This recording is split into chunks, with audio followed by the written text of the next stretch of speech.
Fire. Real mystery to early man. Nobody knows how anybody learned to make it work.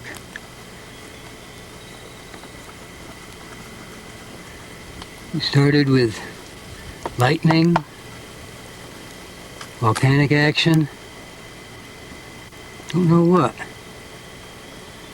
Some people say you can make it by rubbing sticks together. You don't really believe that that would happen, do you? I'm sure man's tried all kinds of methods over the years.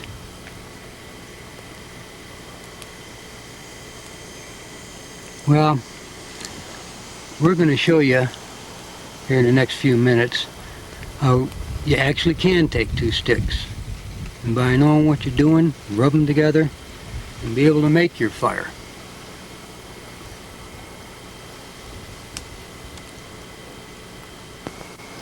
Here we are. Fire by friction. This is how we create this fire. Anybody can build a fire using matches or a Zippo and a gallon of gas. When we go into the field or into the bush, we want to learn how to make fire by rubbing sticks together. It can be done. We've got a book on our shelf in the house written by some great Canadian outdoorsmen in the 30s or 20s. He's talking about fire by friction. He says, well, yes, it can be done, but you need to bake the materials in an oven, and it takes days of drying before you can do it. Well, that's poppycock. We've gone out the day after a rain or days when it's been misting, and with groups teamed up and made fire by rubbing sticks together. It can be done, so don't let anyone tell you that it can't. Here we're going to show you a few methods of doing this.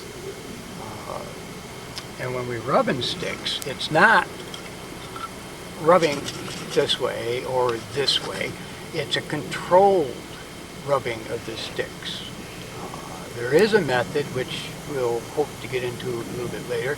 It comes from the Philippines, which involves bamboo, which isn't available here in the Americas, of sawing that creates. It's a friction fire. There's a method of making fire called a plow by rubbing two sticks together this way and creating dust, and that does work. We're not going to do that. What we're going to work on is our two methods of friction fire primarily used around the world. One is the bow drill, which requires several pieces of equipment to make it work. The principles are the same. You have a depression in your fireboard here, a heart, and you have a drill, and what you do is you spin. You don't rub it. You spin the drill onto the heart. You have a notch that collects a material, a dust that is formed. That dust collects in this notch, and when enough friction is reached and temperature is high enough, a spark is formed. That spark is like a tip of a cigarette. This we will turn into a flame. We take that spark and we pick it up and we put it in what we call a bird's nest, which is a bundle of finely shredded bark, grasses, anything which has a low flammable rate. It'll burst into flame pretty quick. It has lots of airspace in it, so the oxygen can reach in. And you put your coal inside this, and then you blow on it. And what happens is you create a flame. Well and good, you've made a fire. Now what? If you are not prepared, having everything in line, your fire is going to fizzle out. So you will have gathered some very fine tinder. These are dried tiny branches off of trees, or large stems of grass, or broken up pieces of heavier weed. You lay that on top of your tinder bundle with a flame, and you blow on it harder and harder, and the flames will come up through and they'll catch this stuff, your finer kindling. Then you're almost established, but this isn't going to last but a few seconds. Then you have prepared a larger batch of kindling, finger size. You lay this on top, and it's magic. You'll see it here in a few minutes. Poof, you've got a fire. When we reach this stage, under most circumstances, we have got a fire. We're established. And from there, you end up and put your bigger logs on.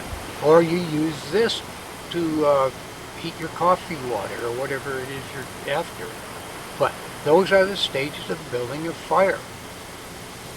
Now, when we work, we talk about rubbing sticks together. There are certain types of wood that we're looking for. We have a hearth and we have a drill in these methods that we're going to show you. Both are soft woods. We consider cottonwood as pretty much the cat's meow, the standard that you measure other woods from. Cottonwood works well as a drill, it works well as a hearth. They work well together, or you can intermix.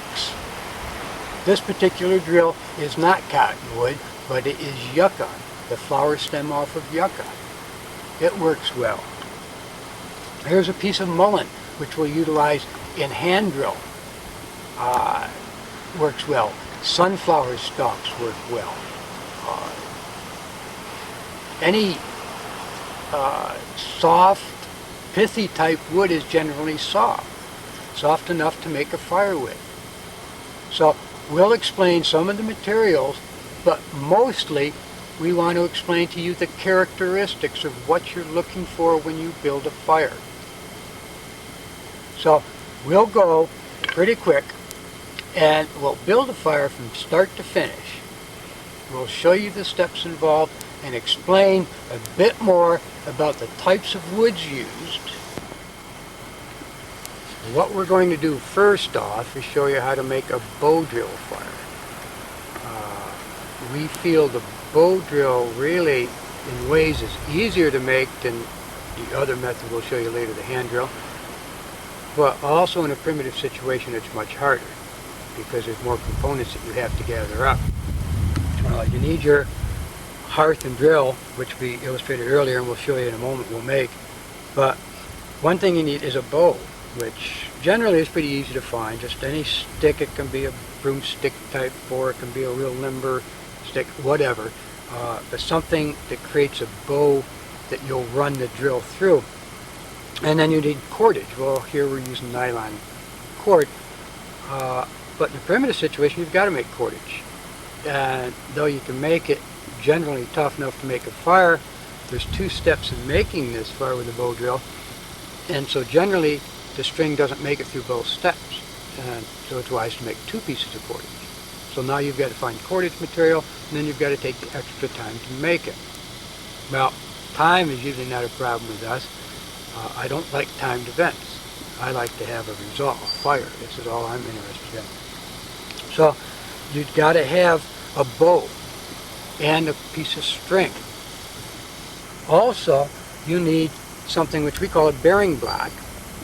And this particular one is a rock with a hole or a depression in the middle that holds your drill. When we actually do our drilling, the top of the drill fits in the rock, and then we place that in our hand and bear down. And this can be pretty hard to find. It can be real difficult to find in a primitive situation.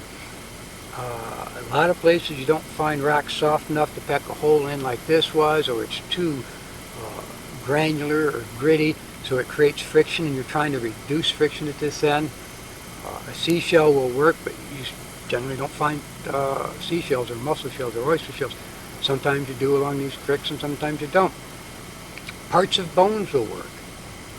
Caps off of knees and knuckle joints off of legs have little depressions, and sometimes off the spine you can find pieces of bone with slight depressions, and they'll work for a bearing block, but they're just not always there. If I've got to carry that much stuff with me, I'll carry matches. That's just my way of looking at it. It's a real pain in the neck. Well, we'll show you how to make a bow drill fire first, which requires more coordination, more materials, but in essence is actually easier to make a fire. Now this is a piece of cottonwood limb, which we just broke off a tree or found on the ground, whichever. Well, the bark of cottonwood strips off and it will make pretty fine tinder nest. You can shred this up and make a pretty fine tinder nest to place that coal in that we're going to be making. The thing I don't like about cottonwood is it gets real coarse, and a lot of times it's so coarse that our spark will fall out the bottom. And you can correct this at times by shredding it and collecting the dust that forms and putting it into the center of it. That helps. Well, if I've got my druthers, I take real fine grasses, or this is stripped cedar bark, something that's a little bit more fibrous and will hold the coal better. You can just take a little bit of the fibrous and put it into the coarser nest of grass or cottonwood bark, and this will hold the coal and ignite and catch everything else for you. So cottonwood does carry its own tinder. Now this limb here, break her off. I'll take my knife, split it down, and what I'm creating is a fireboard. Now I'm going to take this fireboard and I'm going to take 2 steps before I make the fire. First I'm going to cut a depression into this. I'll lay this down here on my little working table surface. And I want the top as flat as I can to begin with. And then I'll cut a slight depression.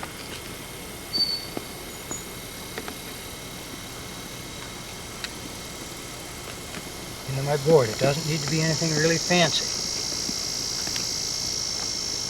Then I'll take my drill, which in this instance, the drill is a piece of yucca. It could be a smaller limb of cottonwood. Cottonwood limbs are a little difficult to find straight like this. Sometimes you can cut them out of part of the limb that your hearth came out of. But the outside of cottonwood is softer than the outside of yucca, and so the string has a tendency to wear into the outside of the cottonwood drill faster than it does the yucca, and then the drill doesn't spin. And if the drill is not spinning, we're not creating friction or making fire. Now what I need to do is point the end of the drill is going to fit into the bearing block. Now if I have just a little dimple in a rock, I would want a real fine point where I don't have just a little dimple. I've got a big round hole in the rock that I'm using, so I can make it more of a rounded surface. Doesn't make much of a difference. Now I need to look down the drill. I need to ensure that it's straight. And not straight drill can work, but it can also create a lot of problems, and you don't need any more problems when it comes to making fire. This one is reasonably straight. It's got a very slight curl off to one side, but it's not going to hurt anything. What I'll do is I'll take the tip of this drill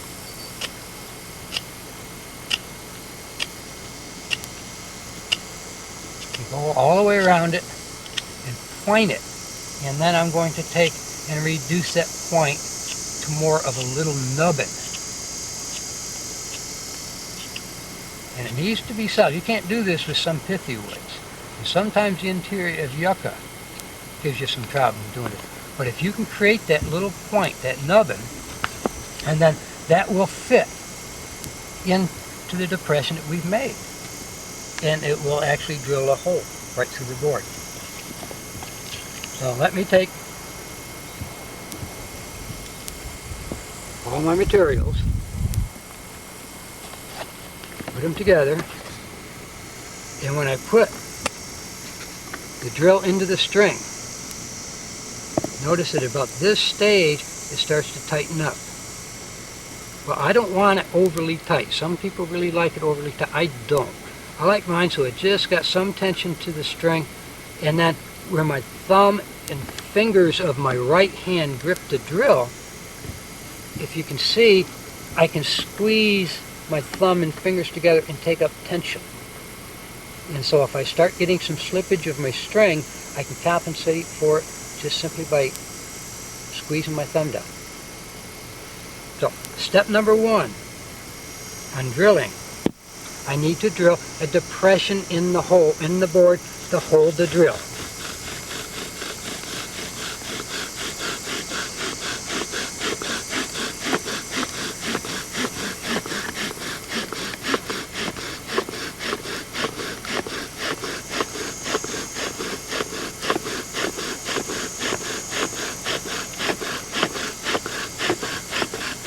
Now, if I had my board properly prepared, I could just about have fire at this stage.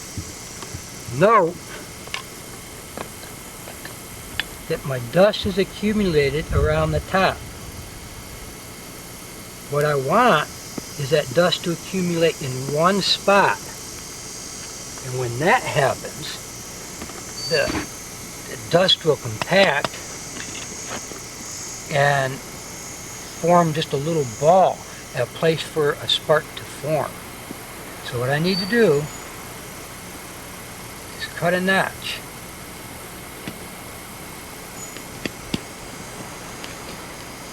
Oops, starting to fall apart. Or it may not going to work. We'll see.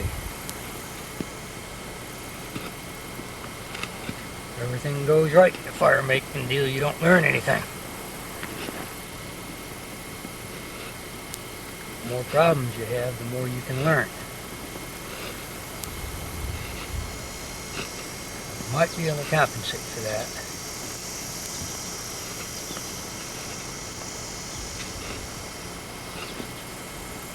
Now I want my notch to go close to halfway, at least a third of the way, into my depression that I have started, my hole that I've started to burn. Now you can see that. Well, I've lost a corner of my hole, so my drill has a real tendency to want to fly out that. This is the reason we cut the notch second instead of first. I used to make my notch in the depression at the same time and go down and make my fire, but I found with students a lot of times that the drill would kick out.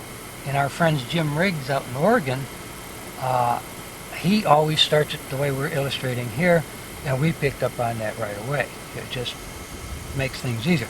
But now, since this piece of wood here is falling off, it gives me a weakening spot for that drill to fly out. Well, probably if I was smart I'd start over, but maybe I can show you something here additional. When I start my drilling down, I won't hold quite exactly straight where it might want to kick out. I'll tilt it slightly to try to retain it in there. And yet my dust should still form in this notch. Now, what happens when my dust forms here on this, well, not carpet, piece of buffalo rawhide, forms there, or on the ground? How do I transfer that to the tinder pile? This is a problem that you have to answer. And the easiest way to do it is to place something underneath. In this case, it's a strip of cottonwood bark. It could be a leaf, a thin sliver of wood, many different things. Okay, now we're about ready to make a fire. Now I want to make sure that I don't have anything to interfere with my bow when it gets to spinning back and forth. When I get to spinning that bow, I don't want it hitting this lump over the side. I want a good smooth, nothing to get in my way to impede me. Let's take our drill we've got started into the hole. And I want to point out my body position somewhat. Here I can zoom out on that camera just a little bit. You'll notice my shoulder, my knee, my wrist, and my drill and the hearth are all in one line. Now, downward pressure is crucial. The more downward pressure that you can apply, the better or the easier your fire is going to be made. It's a combination of the speed of the drill going plus the downward pressure that makes this all happen. The downward pressure outweighs the speed. You can speed like hell and get nothing if you don't have any downward pressure. You can spin slowly and have plenty of downward pressure and get your coal. I've got to go very gingerly now because of my problem I've got in that hearth. But I've locked my wrist tightly against my shin. When I lean forward, at times I'll even lock my elbow or my shoulder onto my knee. But I need to really make sure my left wrist, which is holding the drill, does not wobble. You can't hold that by itself. It has to be locked up against your leg. And then when I start to spin this, I'll start in little short jerks. A little bit of pressure. And then if I feel I'm gaining control, I'll take long sweeps of the drill. I'm applying a considerable amount of downward pressure. And you see the dust coming out. It's black. A lot of smoke. Smoke doesn't necessarily mean fire.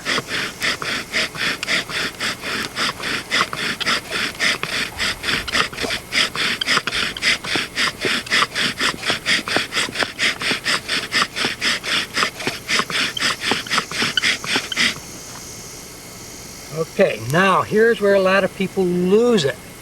They just throw everything aside and stand up and the dust pile falls all over and the coal, if it's there, is lost. We don't want that. We don't want to save this coal. I'll take my hand, put it on the board, the hearth, hold it tight, remove my foot. That dust, there's a good sized pile of dust there that we've created.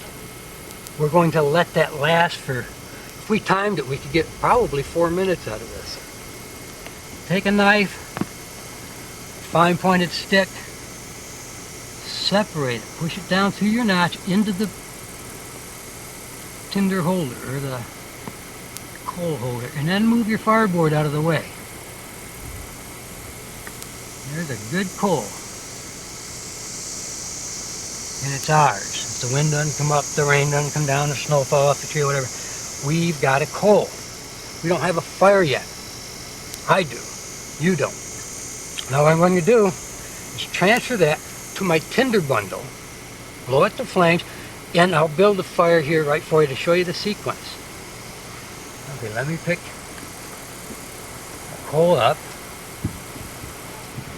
Move my table out of the way. Let me transfer the dust, my coal, into my tinder bundle. Now I'll put my back up.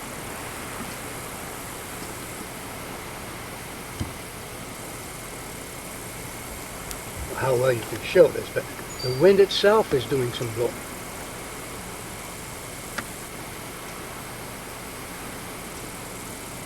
Oops, don't let it fall on you. You got a fire a long time ago. I'm just delaying it for you.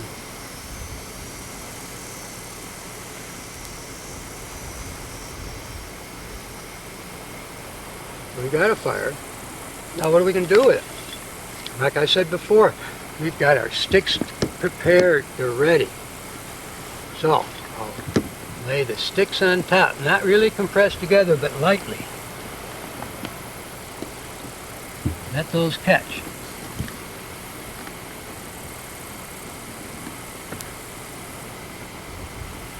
If that catches, I come on with slightly larger sticks. Hang them across. Don't compress it down too much. You need oxygen space around your sticks.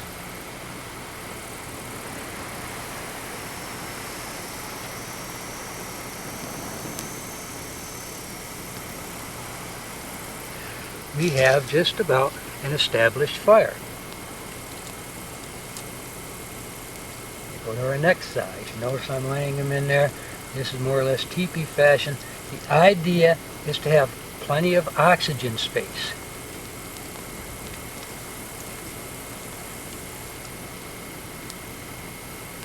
You put too much on at one time, you'll lose it. So we have a fire.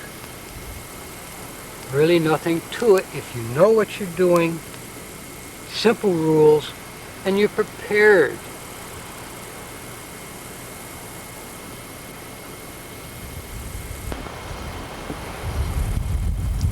This is a mullein stalk. We use it quite often in our hand drills. It takes some preparation other than just pulling it up. The thing is, it grows straight.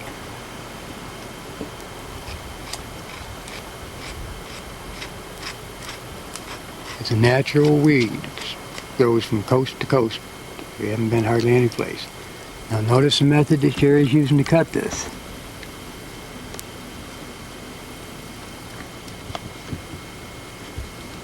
You just don't want to slice it. What you do is you carve all the way around it. Score it. And then if you score it deep enough, it'll break off cleanly. If you try to cut it with a knife, it'll just shred. And you need a clean break to work in the fireboard. Now she'll look up the shaft, she'll find how far it goes straight.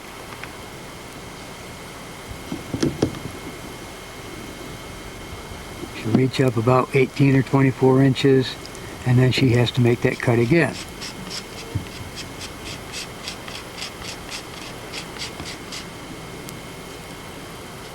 Now notice that she's holding that knife on her leg, her knuckles are tight against her leg, and she's turning the stalk into the knife. She's not pushing the knife into the stalk. So there's no slippage, and she's not going to go and cut her leg off. Now she needs to clean the stalk, which is rather rough because your hands are going to be going up and down.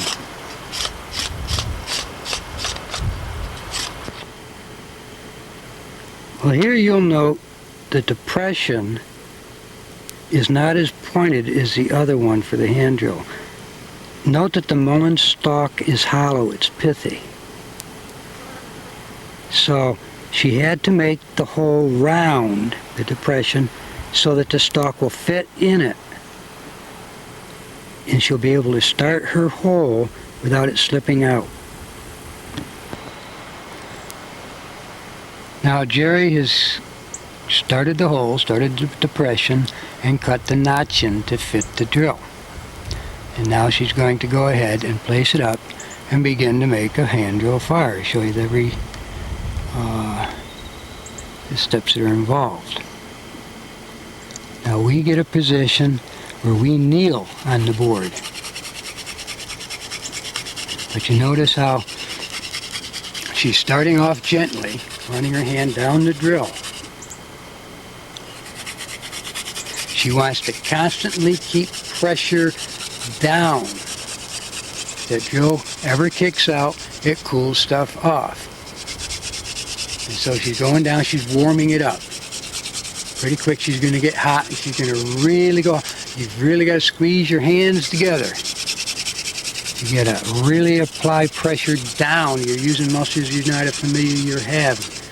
Get your body over it. Spin. Downward pressure is more important than spinning. This will wear you out in a hurry. You'll find out what you're made of. You do some of this.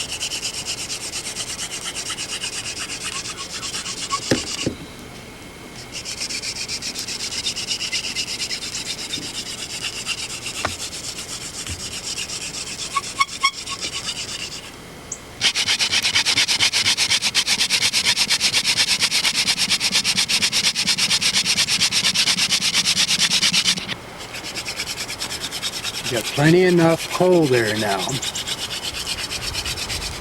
Geri, why don't you just pick it up and transfer it to a piece of bark or whatever you have to do. Just show people what you've got.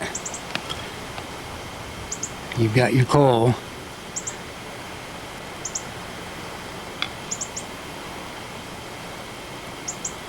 Just hold it for him. Hold it steady there. See, now we don't need to blow this up again. You've seen it blown up once, but there's the coal.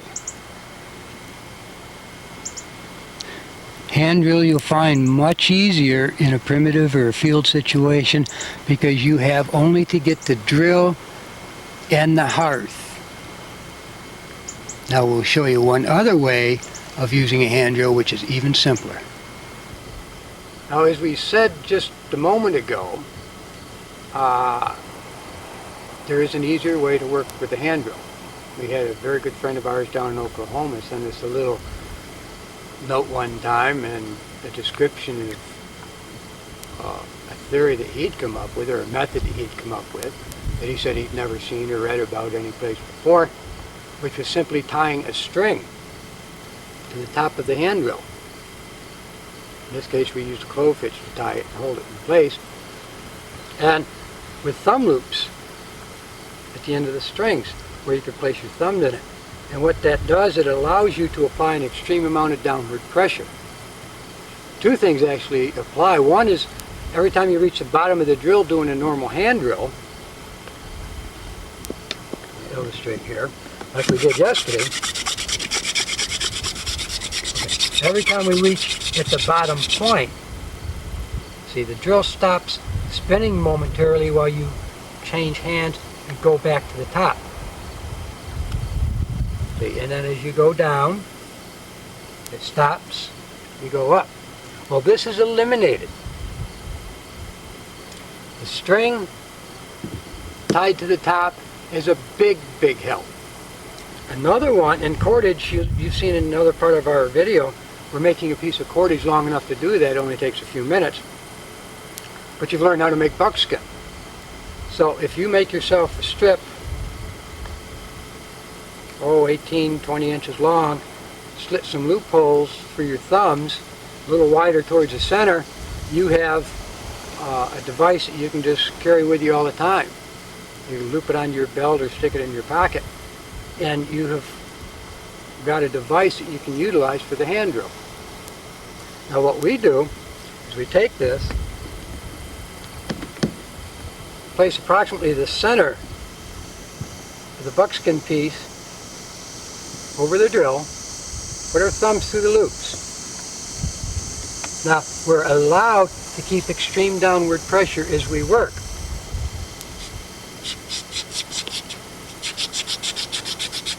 And that is the important part of fire making.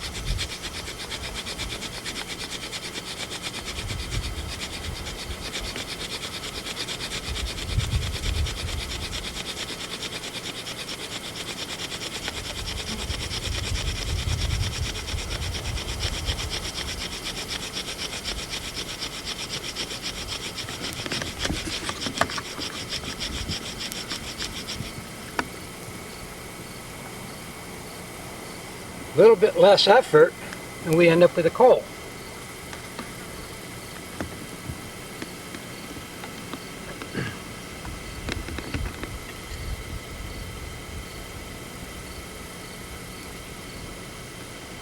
Okay, I mentioned the bamboo fire saw earlier, and I'm going to show you the principles of how it works. Not necessarily because there's bamboo available for us here, but with some practice and just work and research, I think we can adapt local materials to the same process of what's happening with this. First thing you need to do is bamboo provides everything you need. Now, in our situation, if we used heavy mullein or some cottonwood or whatever we may use, we may have to adapt different materials, but this was shown to us by a good friend of ours, Mel DeWeese, out in Grand Junction, Colorado, probably one of the finer modern-day survival instructors around, and Lloyd Bigfoot, a good friend of his, who came by here one time. But what we need to do is cut a piece out of the bamboo, and what we'll end up with is, I'll cut this in a minute and show you, but this will be the saw. What we have cut out this piece is going to be the heart. Now, I'm going to take our knife, scrape off this outer junk, and then I'm going to scrape a handful of shavings.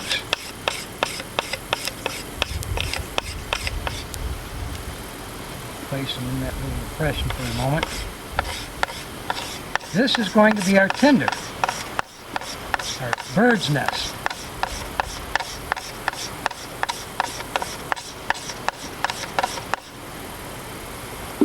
Again, in this case, created by the bamboo itself.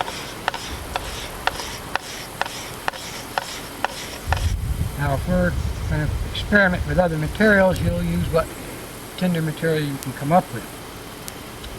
Now, let me stand up here and get in position, and we'll see if we can get some closer shots here to show you what exactly we're doing. Okay, here's the pile of tinder I scraped off. And then this piece here, which was cut out of the bamboo, is a separate piece. I've carved a notch in it, which you should be able to see from the side, and you can see that it just barely starts to go through the thickness of the bamboo. Well, this is going to fit over this lip, and we're going to saw on this, and the friction created is going to send the dust into here. Well, here's where we're going to place our bird's nest. Now we take a piece of bamboo, or in this case it's a strip of bark, and we place that lightly over the shavings so that we don't compress it too much. Then the dust is allowed to form inside of the notch. Now, one further step we have to do is we have to shave down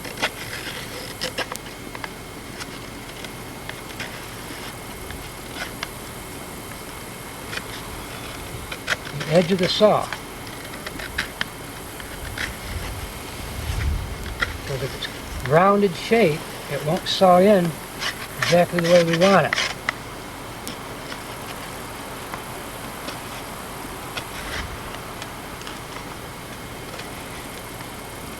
And I'll show you a close-up of this on both sides here in a second to show you what it is I've accomplished.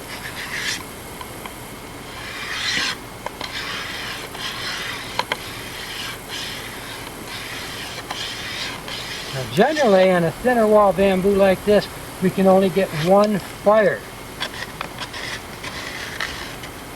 per notch. Thicker walled stuff, you can get several. But we're fortunate to have gotten this from a friend of ours in North Carolina, and so we won't complain. Okay, you'll see where this edge here is more of a blunt. This I've shaved down to more of a V shape, so that when we place our notch on it and then briskly bring it back and forth, it'll be smoother and it'll go into it deeper. Now let's take our tinder, place that in there below the V. I've anchored the end of the bamboo into the ground. Now this takes a lot of pressure, and sometimes the bamboo fails underneath of it. Get everything lined up so I'm comfortable, and now I'm going to rub this. I can feel it starting to frictionize, so I'm going to speed up here pretty quick, and I won't be able to talk.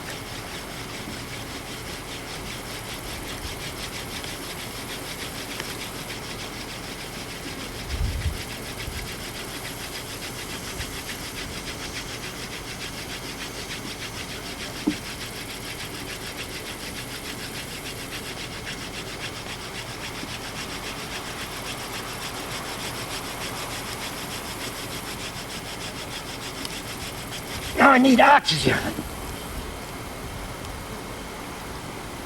I still have smoke going, we'll have a coal. It looks like there is a puff of smoke every time I come down. Okay, folks. What we've done is we've created a coal in our bird's nest of shavings. That we would place into a tinder bundle or blow this alone.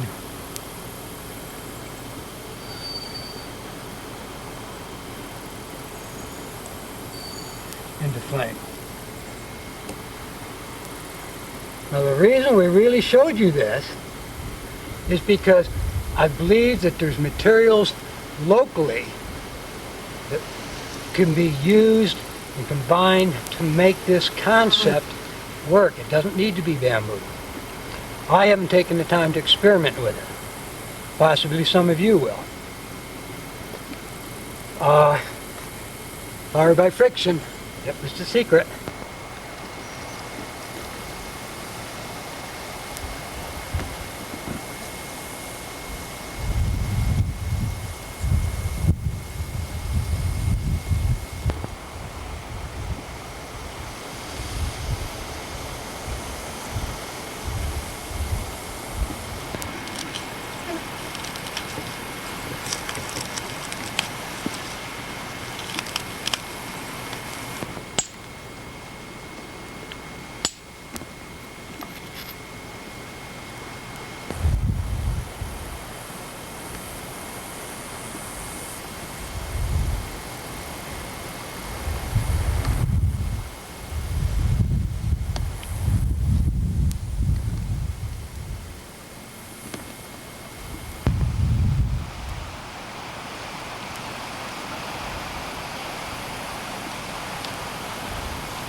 This fire is always special. It's not always as easy as what we just made it appear.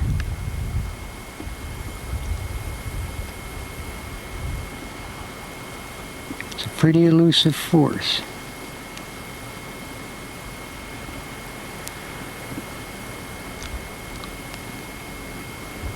We treasure every one of them that we get.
You realize that temperature today's got to be close to 100 degrees. We're out building fires. I think that's rather ridiculous. So I'm glad we're on to something a little bit less strenuous and not quite as hot.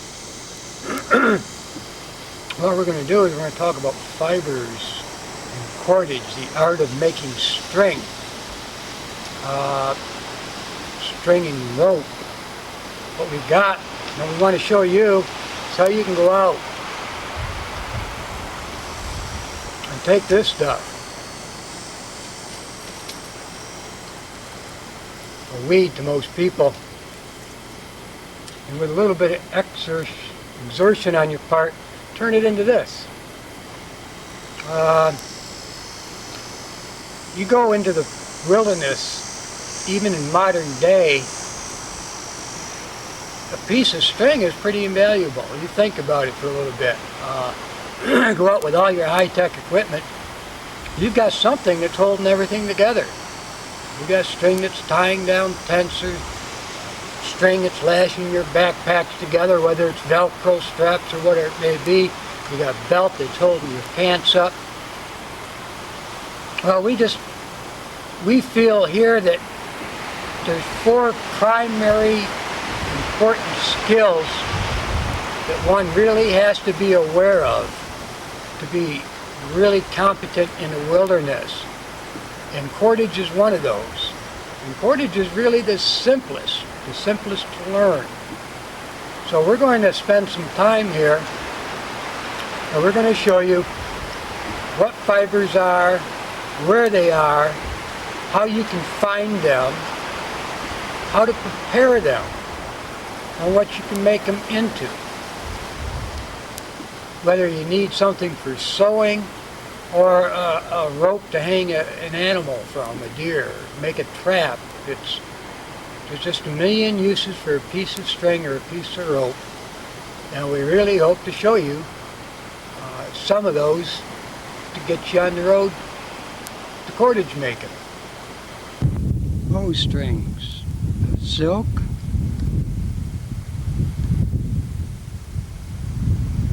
hemp,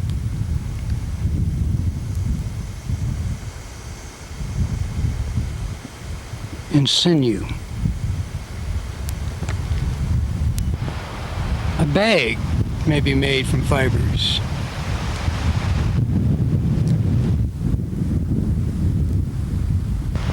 A plant fiber string to carry your basket.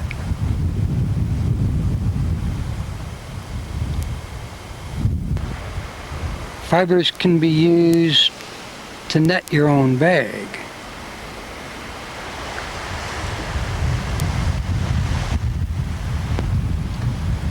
Fish line, always a need for it.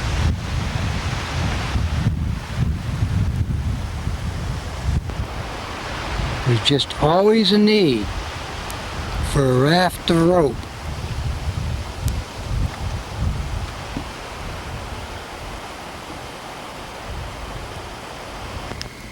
Now we're going to show you some of our local materials that we work with, and now we're more interested in showing you characteristics, how to find your own cordage, not names so much, because names don't mean anything. So we're going to take a few minutes and cover some of those.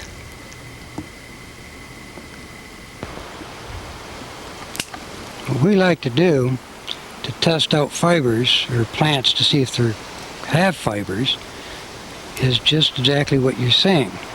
When we walk through the fields, I just have a real tendency to break off the top of various plants. Try to strip them out. See if they're pliable, if they have characteristics of fibers. How do they strip off the limb? Do they strip down easy, or do we have to work at it? There's a couple different ways of breaking fibers off, and we'll illustrate a few of those to you.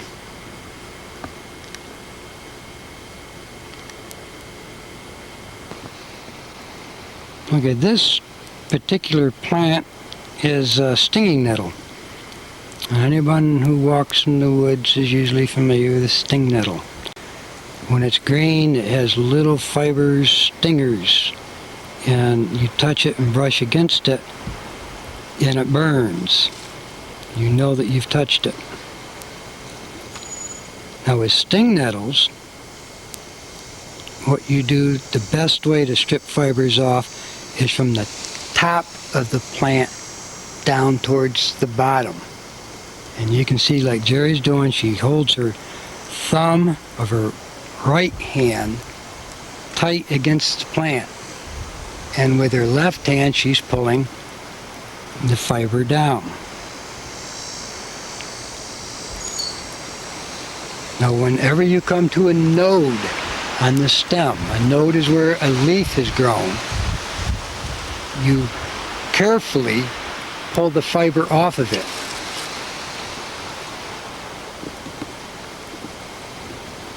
It wants to break there, but you can keep it intact if you're careful. And it is best not to pull the whole thing at one time. You pull half the plant, and then you turn over and pull the other half of plant.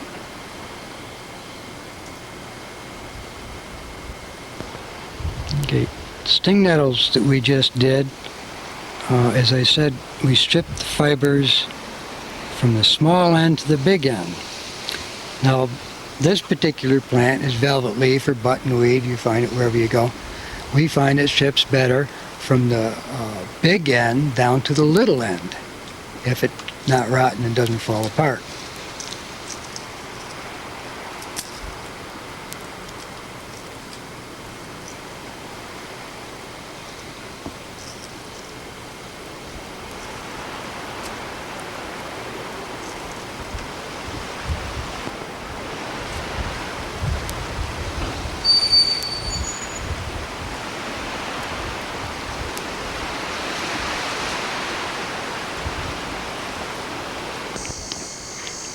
Okay, what Geri's holding there is if you think of it, is the inside of a tree. It's the inside of the plant. It's a pith. And she can break it. It'll fall apart. You can see we've missed some fibers in stripping, but very few. What we have taken off, what we want, are the inside fibers. Okay, now what are we going to do with those? A lot of plants, which are the ones we just shown you, the fibers are on the outside of the plant. So what we have here is basically the outside bark of the tree, but there's an outer chaff connected to the fibers, and so we need to remove this chaff. And we can do that by rubbing it in our hands to break it up. We can rub it on our leg, anything to break this up. You can make cord, you can make rope, you can make fibers, you can make wraps using just what you have there, except you have extraneous material which adds no strength at all to your cord. So we're just cleaning it up here so that what we end up with is more just fibers.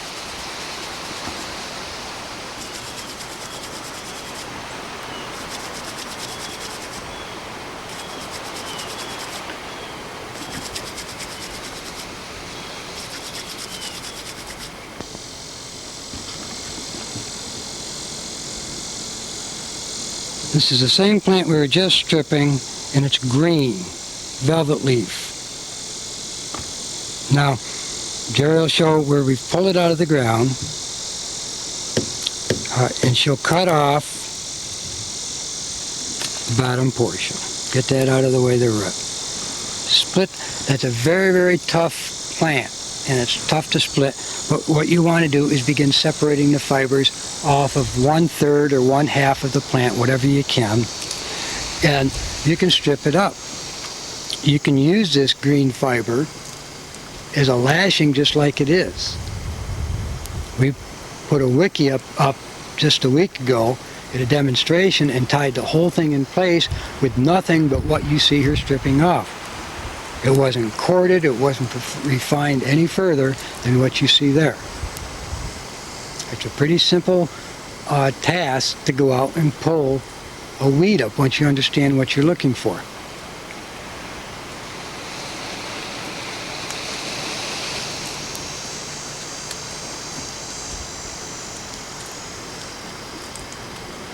All right, just strip that off real quick. Put it on your leg and show them how you clean that. Notice that, now this is the same thing that we just cleaned, but now the chaff is all green.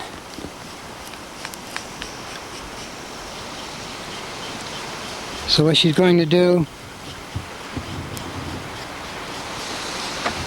is scrape off this extraneous chaff with her knife.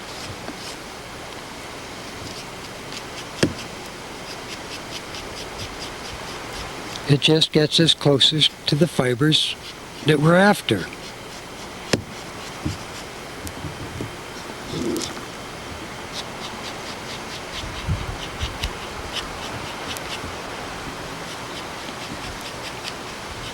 We want you to strip some threads off of that and show them just basically how that works.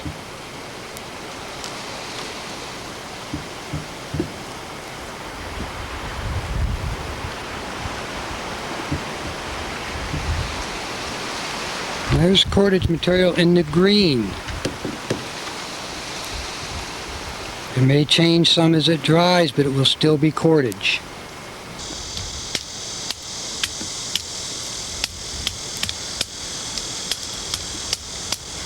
Now this particular plant is dog bane. Fibers are on the exterior, the same as what we've been working, but we have to extract them just slightly different.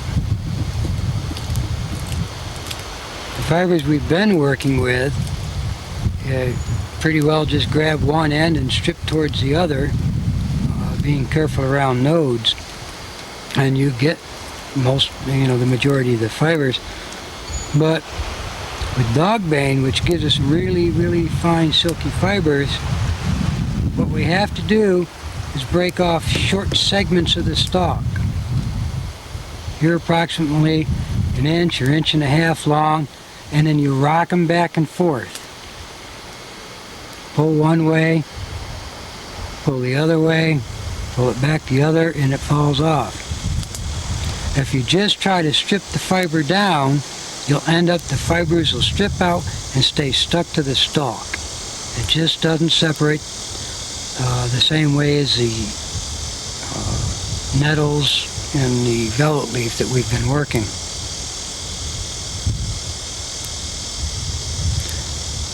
Otherwise, once they're stripped out, you clean them the same as we have the rest.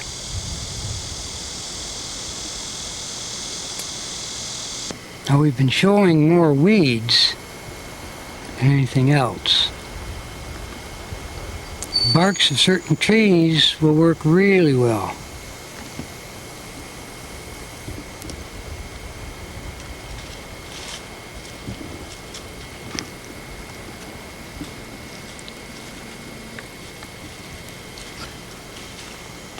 Barks will either strip off a tree or they will not strip off a tree. This particular one is basswood.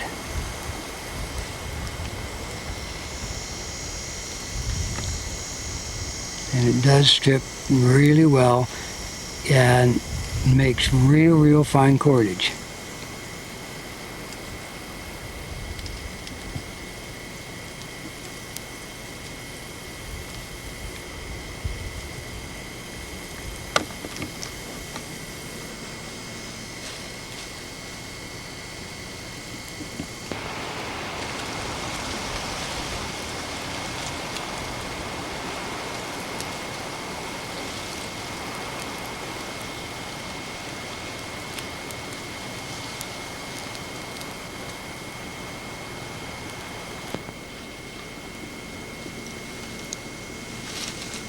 Well, this is a tough time of year for stripping this bark, but springtime she strips easier. But you should be able to just grab a hold of one end and pull, and it should just pull right on up the tree. Go ahead and pull it away, Jerry, see what happens. Broke off at the joint. Okay, well, we got several good long strips out of that.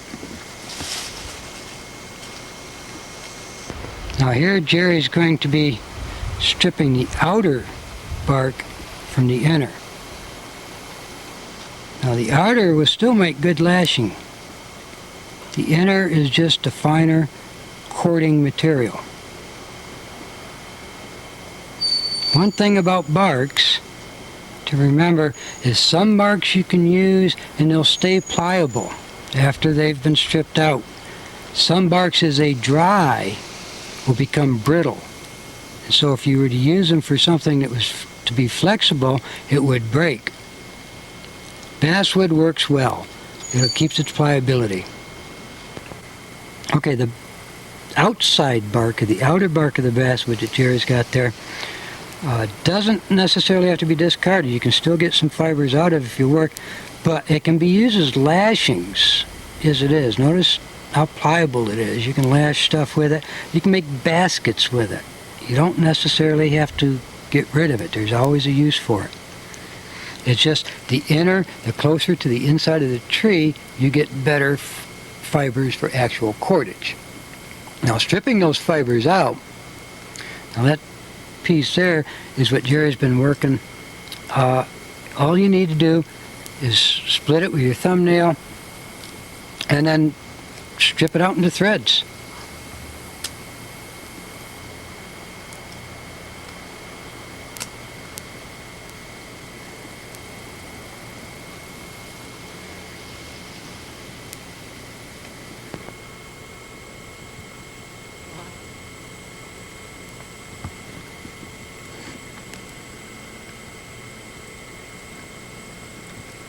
The yucca plant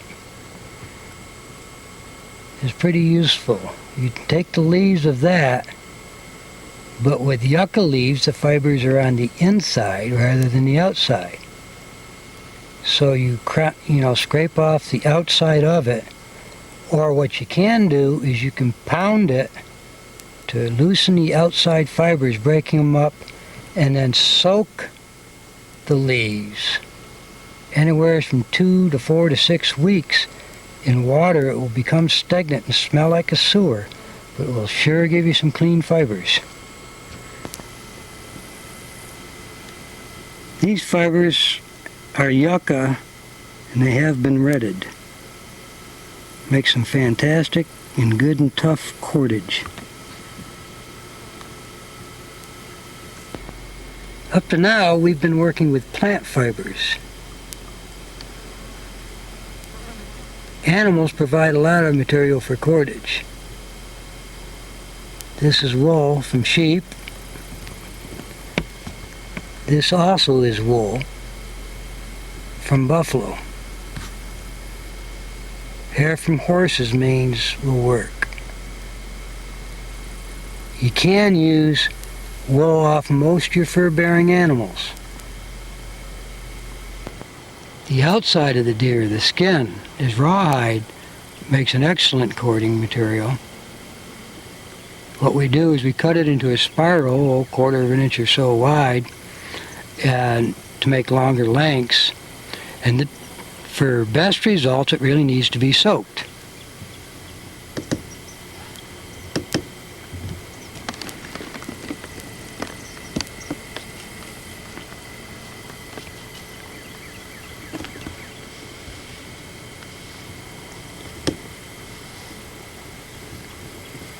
Doesn't take very much to make a real strong cord by itself without doing anything further to it. It can be used untwisted, but twisting it up, rolling it just even one ply like that will add considerable to its strength. Now, all animals have tendon, which is sinew, which was a very tough, durable cordage. It's one of the strongest natural fibers that you can find in nature. Sometimes it takes a certain amount of preparation to get these fibers ready. The piece you're looking at is a leg tendon off of a white-tailed deer, And what needs to be done to prepare that, it's a real hard knot, is you have to pound it. It takes a considerable amount of work to separate these fibers out. But when you do so, you end up with a bundle of really, really clean threads. And they're strong. You can use them for many, many projects. Now also, longer than the legs tendon are the back strap tendons. Each deer or mammal has two of these, one on either side of the backbone. This is illustrated in the book Brain Tan Buckskin, which comes with this video. It's also illustrated well in our book number 6, Field to Freezer. And removing it is simple. You just need to know how to do it. It lies on top of the loin, or the outside loin of the animals, and most hunters are afraid that you're going to ruin their meat by taking this off, where actually you improve it. Now, to obtain your threads, you need simply with this is manipulate it somewhat between your fingers, and you can see the fibers appearing. And you can strip out whatever you need for sewing, or if you're going to make a bowstring or whatnot. These are some of the fibers that have already been stripped out. It takes just seconds to clean up a strip of sinew.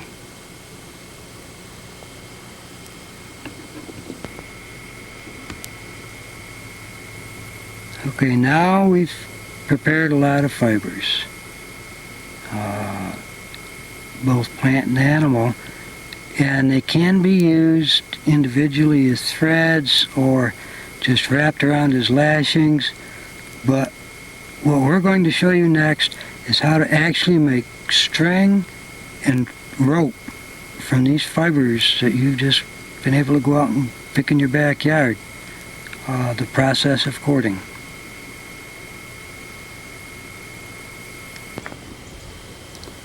Okay, now we're going to start to cord. Well, if there's any magic to this, this is it. Okay, now Geri has this bundle of threads from one of the plants that we've separated out. Now if you notice, the end on the right side comes to an abrupt halt, a clump. So what she's going to do is divide it into 3 semi-equal bundles.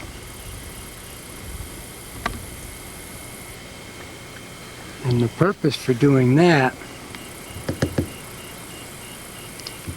is so that when we go to splice in later, we have more of a tapering end. Because in order to make cord longer, you can make cord as long as that may be, but that's generally not as long as you want it. And so to make it as long as you want it, you have to add more in. You have to splice as you go. So we'll cover that as we go. Now the very basics of cording is simply twisting. Notice she's twisting tightly clockwise. It could be either direction. Holding her fingers an inch or 2 apart, and then she pushes them together. Now, note, hold that a second, Geri. Note what's happened. It's just curled up and back on itself. Okay, now hold that out so everybody can see it in the left hand, as if you're recording. So what you have now are 2 bundles of threads, which you can't see very good because Geri's hand's in the way. There you go. You have a top layer of threads and a bottom layer of threads. So we'll talk with top and bottom. Well, the top will become the bottom as we go. She's going to work with the top. She's going to twist it tight, clockwise, to the right. And now, watch how she twists that over the other. And now the top has become the bottom. Now she'll twist the top one again, tight, spin it over the other, and you are making cord, making string. So repeat that process a few times here. Notice it's, now we're talking for a right-handed person. If you're left, you're going to have to adjust accordingly. Twisting really tight. Now watch when she lets go. You can let go of the whole thing and it will stay together. That means that it's been corded. Now hold that there and I'll zoom in on it.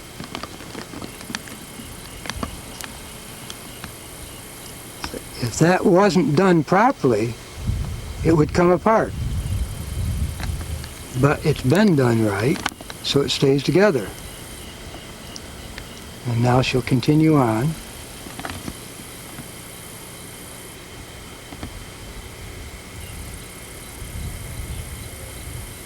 Now what you're seeing is exactly what you would be seeing in your hand.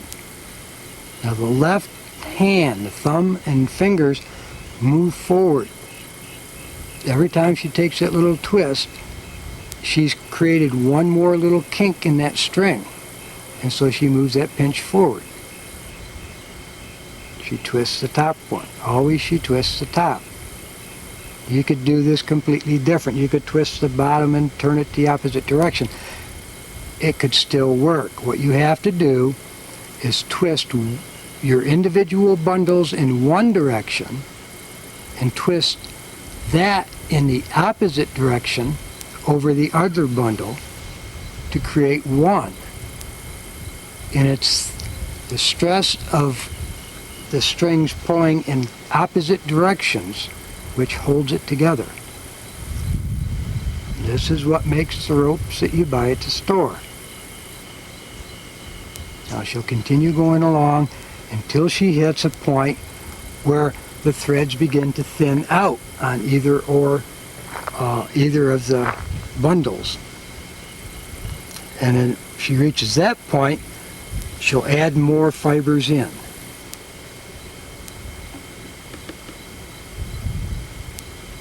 Looks like she's ready. Now the more often you splice, smaller splices more often will make a stronger product than just a few heavy splices. Now watch how she's going to lay this across. You've got a Y where the two bundles of fibers came down from the cord she's working on. And so she's going to bring the new bundle up into that Y on one side and twist it tight. And then she'll twist it over. And now she's brought the remaining threads that were left over down on that side. And she's going to twist those in to that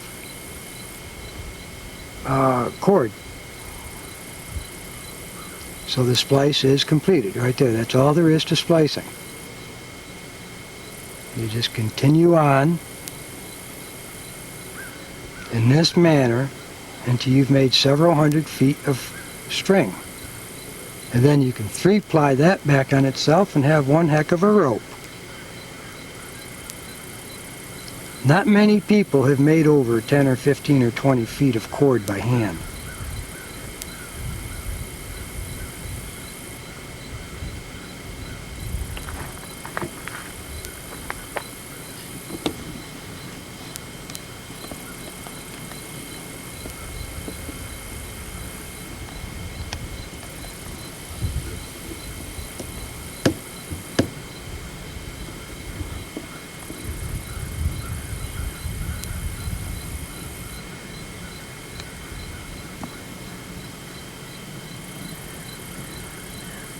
Now she's splicing in again. This is a good close-up of it.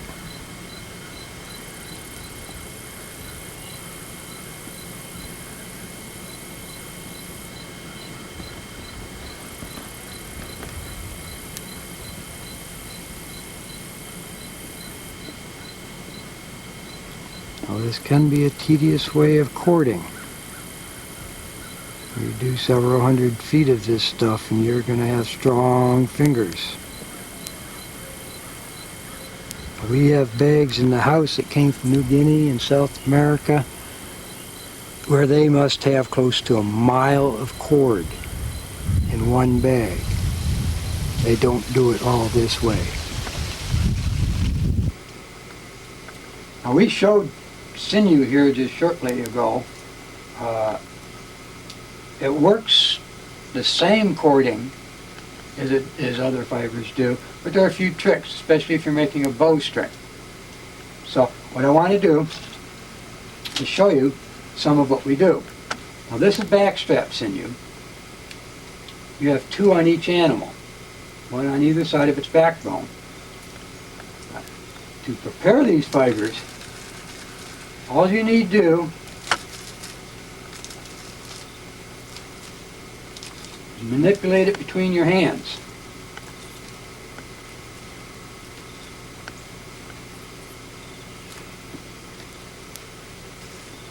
Notice this excess membrane that's on there. We don't want that in our finished product.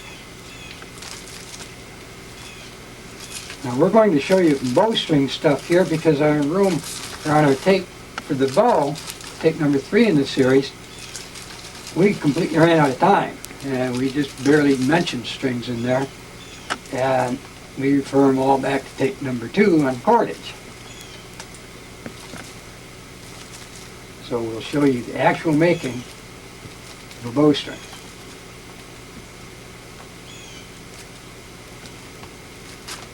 Okay, now you see the fibers are pretty well separated out there. Still got membrane attached to it. So I'll peel off this excess membrane before we continue. Okay, just taking a few seconds here to strip off this membrane that was on there. You see we have nothing but fibers left, nothing but threads. Well, I like to go through tail ends, strip them out, make sure there's no real stiff spots. Sometimes you get hunks of meat or just real thick spots of sinew. They seem to clump, and they'll create a problem when you get to cording in. Add hard spot. I've got a few right along the very tip here, so what I'll do is take a scissor, knife, whatever, trim off the very tip.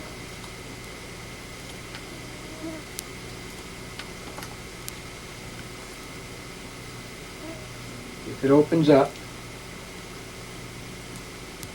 and it gets the fibers exposed good, it gets rid of any of those little chunks of meat or hard spots of sinew. You don't want that in a smooth string.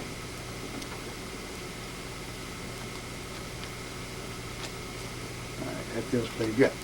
Now, you can cord this way. The thing with sinew is it stretches. That's why you can use it on backs of bows and for a lot of other things.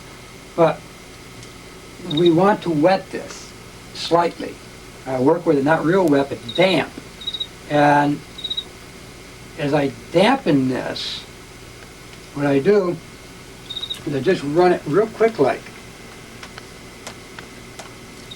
through water. It doesn't take much at all.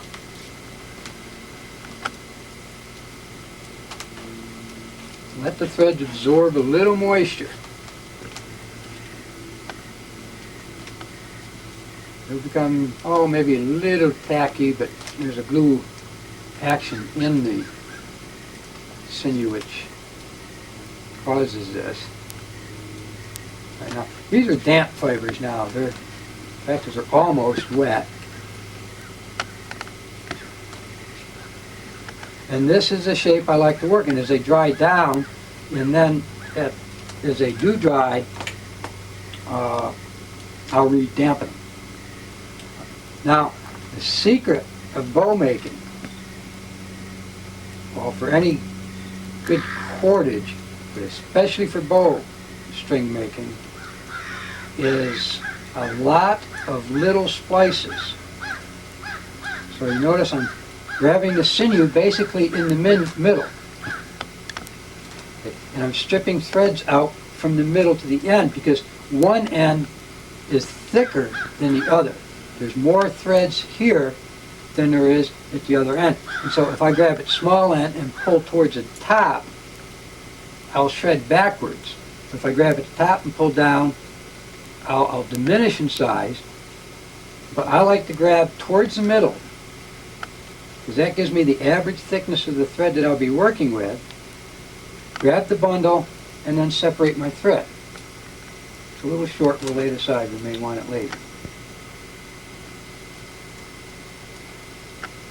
Okay, I'm going to show you for bowstring making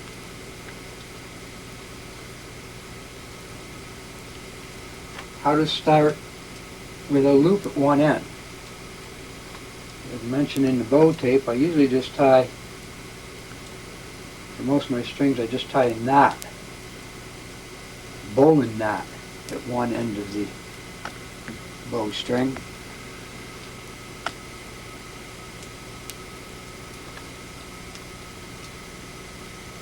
What I'm doing is I'm not using big clumps of fibers. I'm going in and separating these down and using small bunches.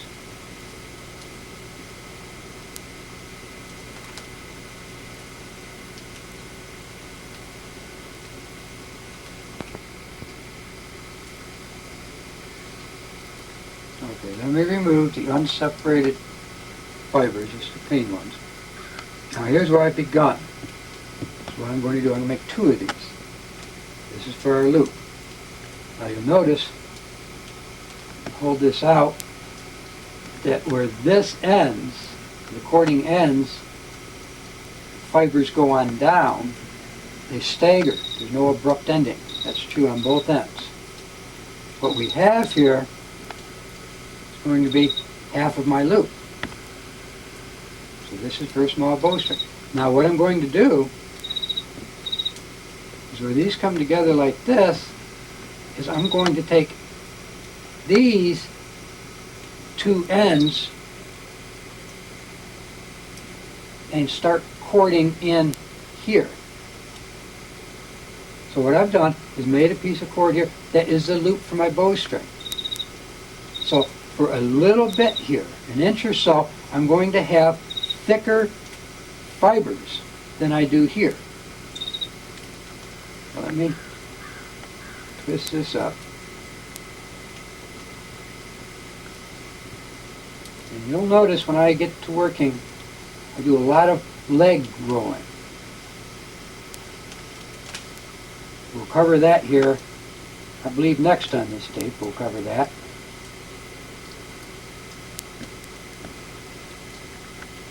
Now it's a little thicker right in here than here and where my bowstring is going to be. But that's an unavoidable point.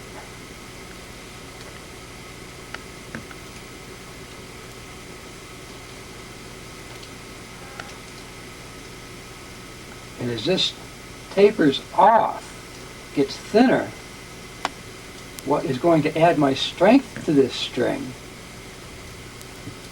will be many, many splices of small threads.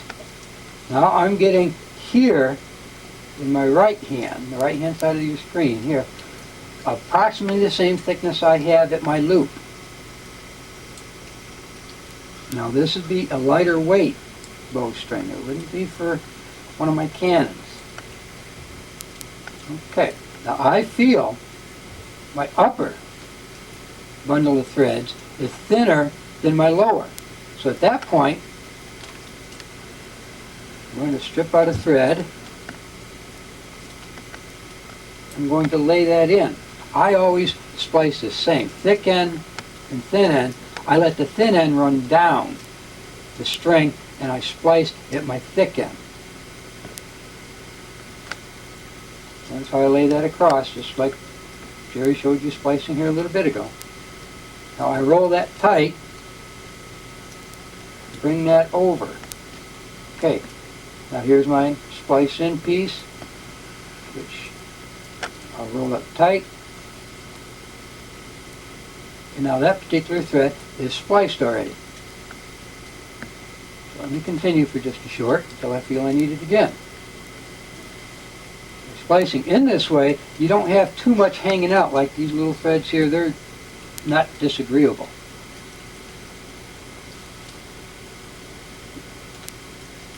Okay,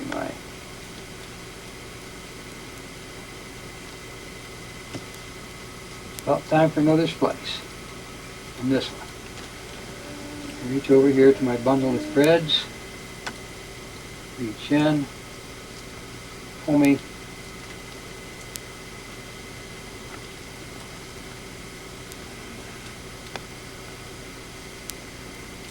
It's a little bit thick possibly, but it'll do the job. Lay that across where I'm going to splice. Splice it in. Bring my loose end over to the opposite side. Splice it in.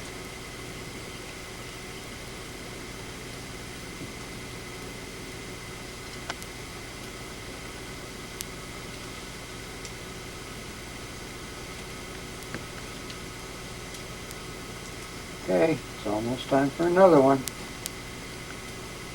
Sometimes when I feel both of them getting a little thin, what I'll do is take a thread and split it at the middle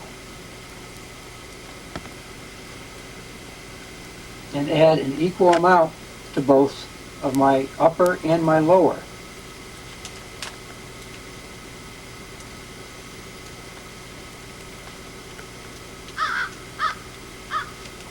Twisting this pretty tight.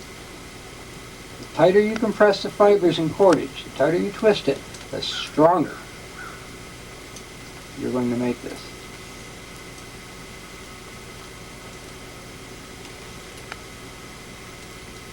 There's our beginning.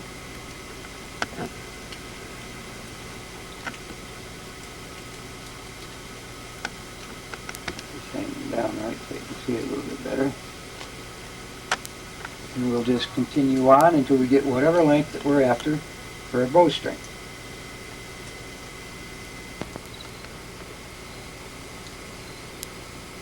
Now here, what I'm doing is I'm laying in my last splice. It's the end of my string. So I staggered my splices down.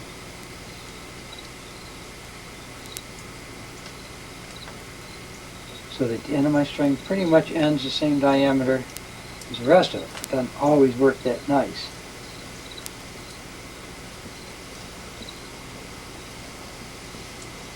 Now this end of my string is going to be longer than my bow, which I've measured. I'll show you that in a moment. So I don't have to worry about it being quite as critical, but I like my strings to be good.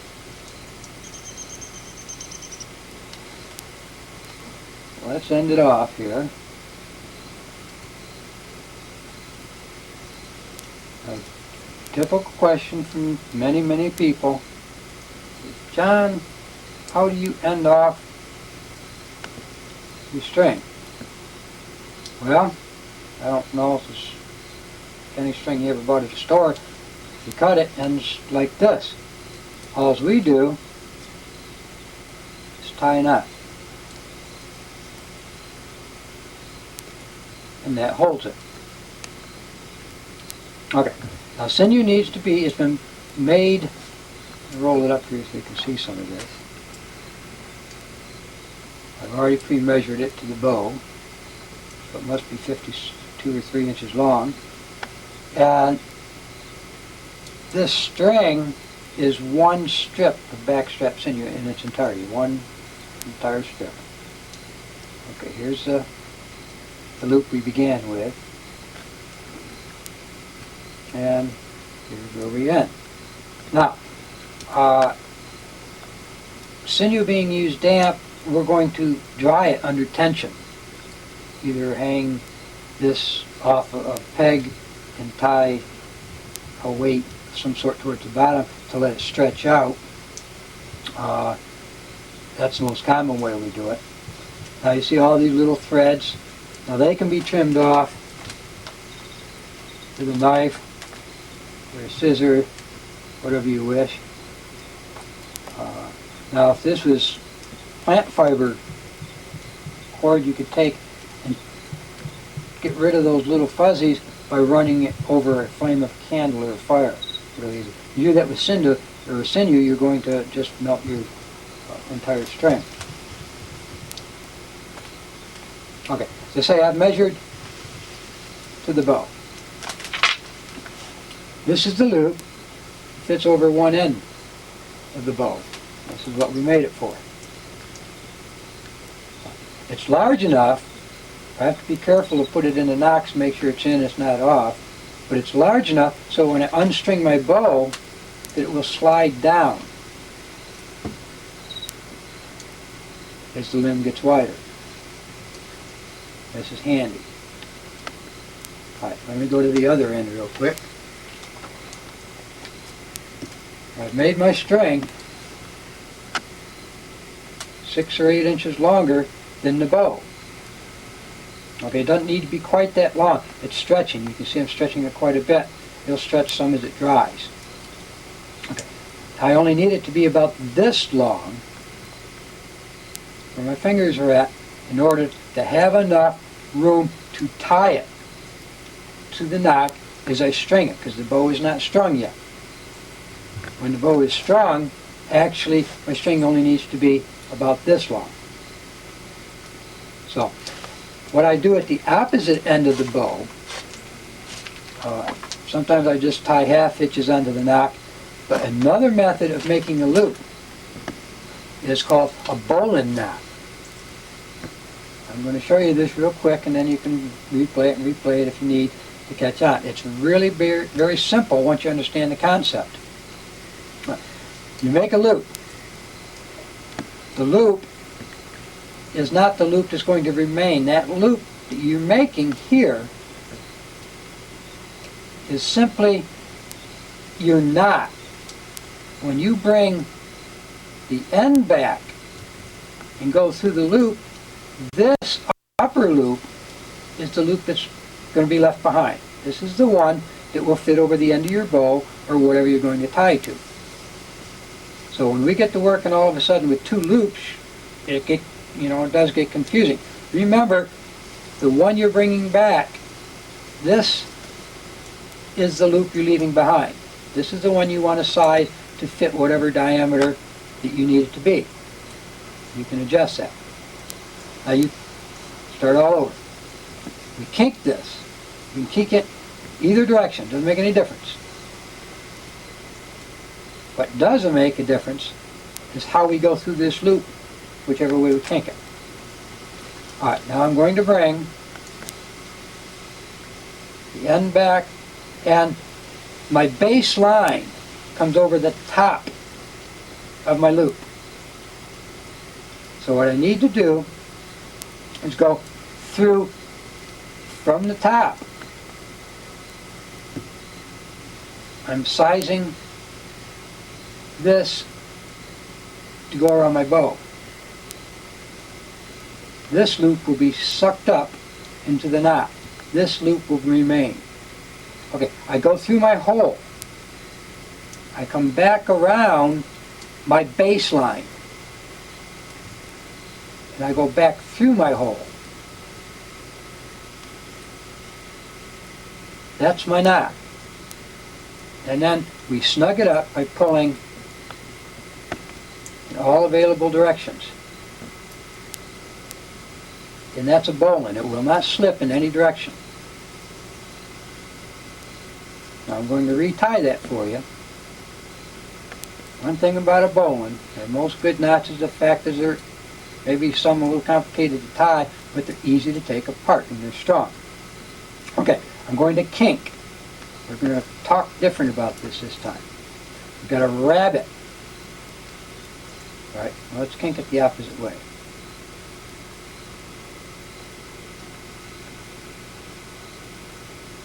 Okay, a rabbet. The baseline is underneath. Consider the baseline a tree. This is the hole. A rabbit is going to peek its nose up through the hole. There's the loop we're keeping. This is the knot. The rabbit comes through the hole, runs around the tree, all the way around the tree, and then goes back down the hole. And your knot is tied. All you need to do now is cinch it up. That is a bowline. You left people out of jungles, helicopters, using this knot because it will not slip from any direction. This can fit around your boat. So now all I need to do is stretch this string now and allow it to dry stretched out. Now, the way these South Americans and New Guineans could make miles and miles of cordage was not twisting, is what Geri was just showing you, but it's because they have what they call a leg roll. Now, the leg roll method that they use is different from the method that Geri and I use. Now, if you pay pretty close attention to what I'm doing, you can really speed up your cordage making. I'll go real slow on this. You have an upper and a lower as before. What you do is you spin the upper on your leg until it's tight, and then you take a finger from your left hand and hold that so it doesn't untwist. Now my thumb and forefinger are still holding the pinch at the Y. Now I roll my other one, and at times you'll find that it doesn't want to roll on your pant legs. Just lick your hand a little bit, moisten it slightly, and then things will roll really good. Now I've got my lower one rolled tight, but it's too far apart from the upper. So what I'm doing with my fingers of my right hand, I'm going to reach down and grab that upper line of threads, and I'm pinching it against my palm. And I'm going to take my middle finger of my right hand and hold where I've been holding the lower one. Now I can bring the top bundle close to the bottom bundle. They have to be reasonably close together. Then I take my fingertips, and I lay them on the edge of my strip about 2 inches from where the Y is at. Then I can roll both. Both of those get rolled at the same time. See how they're starting to kink? And as they kink up on me, and then I can start twisting my cord. And it runs right on up. Now I'll do one fast, and then another slow. Horses think they're hungry. Cording this way is how I've been able to make 200 feet of cord to 3-ply back to make 60 feet of heavier rope. Sometimes it's not as neat, and some say it's not as tight, but this is tight cordage. This is as tight a cord as I can do by the hand pinch method. Now if we have any threads left, we have a bundle here. I'm going to lengthen this for you. And I'm going to show you another method of splicing. And that's just laying equally, splitting that bundle in half and laying it right in the Y. And incorporating an equal amount on each side. Now I'll roll the top. Hold it with my finger. Roll the bottom. Grab the top with my fingers of my right hand. Then I need to release the palm of my right hand from the lower, so I reach back with my finger and hold it, pull the bundles together, put my fingertips on it, and roll together. When it kinks, I can twist it. Now you note my cord got a little bit thicker there because I added in a bundle all by itself. If you do little splices often, you'll end up with much, much stronger cordage.